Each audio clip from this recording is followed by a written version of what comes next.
Bawa anak-anak main semua ride ni RM1 sahaja. Promo ni dah start hampir sebulan yang lalu.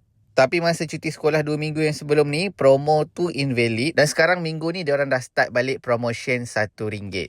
Ni latest info, tak ada scam. Kita orang pergi 9 Jun. Ni buktinya. Ride RM1 adalah Jelly Cup Twist, Fruity Frenzy, Carousel dan juga Jump Shot. Sebelum ni Eye of Garden pun termasuk, tapi katanya dah habis, dah fully redeem. So sekarang yang masih lagi tinggal promo RM1 ni adalah permainan yang kanak-kanak ni. Untuk permainan lain macam Vroom-Mereng dengan Snowball ni pun tak termasuk. Tapi still okey lah, sebab asalnya satu permainan ni RM8. Tapi dengan promo ni RM8 tu dah boleh naik 8 kali. Naik sampai muntah. Minimum tinggi untuk main ada dah 90cm. Tapi kalau nak lagi best boleh main semua, kena 120 hingga 140cm. Ada certain ride macam Jelly Cup Twist ni, kalau 100cm pula dah boleh naik. Cuma kena berteman dengan orang dewasa. Yang ni kalau harga biasa 2 orang dah RM16, tapi yang ni 2 orang baru RM2. Untuk carousel ni pula semua orang boleh naik, even baby pun boleh naik dan percuma. So itulah, kita orang beli memang banyak tiket, tak cukup lepas tu tambah lagi. Cuma yang penatnya nak beratur beli tiket ni. Dekat tepi ni ada kios tapi tak ada orang. Rupanya bila check dekat kios, harga dia RM8.